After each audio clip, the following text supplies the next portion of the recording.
Ashama harka funee akkam jirtan kabajamtootaaf jaalatamtoota keenya warreen addunyaa mararatti argamtan bakkaaf kallattii jirtanitti nageenyi kabajni jaalalli milkaa'inni isiniif haa baay'atu jecha egaa maarree guyyaa arraantanaa kanaas walitti deebineeti jirra. Oro MP4 jalatti warreen argamtan hundi keessan kallattuma viidichi kun isin qaqqabeen subscribe like share gochuu hin dagatinaa jechuu barbaanna.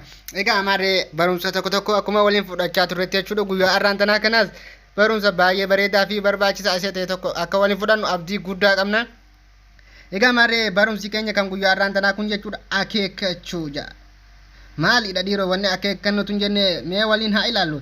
Egaa maarree akkuma beekamu dhalli namaa kun jechuudha erga gara lafaatti dhufee wantoota garaagaraa kan hojjetuu fi dhalli namaa kun jechuudha addunyaa kanarratti erga gabbu'ee jijjiirama baay'ee kan argamsiisaa jirudha jechuudha. Durii kaasee hamma har'aa teeknooloojii jaarraa 21ffaa keessa jirutti kan wantoota garaagaraatiin addunyaa kanarratti jijjiirama fidaa jirudha. Haa ta'u malee garuutu dhalli namaa yaalii baay'ee godhuudhaan kan ilaa guyyaa har'aatti jijjiirama garaagaraa fidaa jirudha. Egaa maarree daandii bakka yaadde si geessu osoo hin beekin adeemsa hin jalqabin jedha warri Ingiliz. Kana maaliif jedhan daandii tokko yeroo irra deemtu jechuudha. Daandii sanirra qoreen jiraachuu mala, qileen jiraachuu mala, wantoonni baay'een jiraachuu malan, wantoonni daandii san galma keenya hin geessifne jiraachuu malan jechuudha. Kanaaf daandii bakka yaadne nu geessu beekuudhaaf warroota daandii keessanirra nu dura darban gaafachuun baay'ee takka barbaachisaadha. Egaa maarree dhalli namaa kamiyyuu kaayyoo garaagaraa kaayyoo dhalateef qaba jechuudha. Akkuma beekamu namuu kaayyoo san galmaan gahuudhaaf kaayyoo san milkeeffachuudhaaf ni tattaafata. Garuutu daandii sanirra wanta daandii keenya kan nu dura jiru namoota nu dura darban qorachuun baay'ee takka barbaachisaadha. Galma kee bira ga'uu kan dandeessu yoo galmi kee eessa akka ta'e beekte qofaadha jedha qorattoonni. Egaa maarree fakkeenyaaf xayyaarri tokko jechuudha gara itti balali'u beekeeti jechuu kan balali'u. Nutis imala keenya imaluun qofa osoo hin taane eessatti akka imalluu fi maaliif akka imallu adda baasnee beekuun baay'ee takka barbaachisaadha. Maaliif fakkeenyaaf jechuudha galma keenya yoo hin beeknu ta'e dhamaatiin keenya dhamaatii ta'e wal baajisee karatti hafa jechuudha. Kanaaf imaluun dura eessa akka imallu beekuun baay'ee takka barbaachisaadha. Namni gara itti imalu hin beekne bishaan gabatee irraati karaa argeetti jallata jechuudha.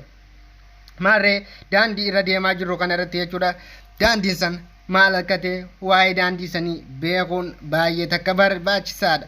Xayyaarri tokko yeroo barari'u fakkeenyaaf callisee hin balali'u. Maaliif galma qaba, bakka itti deemu qaba, kaayyoo barareef qaba jechuudha. Nutis yeroo imallu maaliif akka imalle eessatti akka imalaa jirru adda baasnee beekuun baay'ee takka barbaachisaa jechuudha.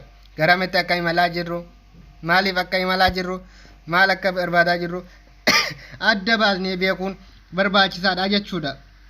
Kanaaf akeekachuu inni jedhu kun galma keenya bira ga'uudhaaf, kaayyoo keenya bira ga'uudhaaf, mul'ata keenya bira ga'uudhaaf bakka itti deemnu san akeekachuu adda baasnee beekuu kan nu fayyadu jechuudha.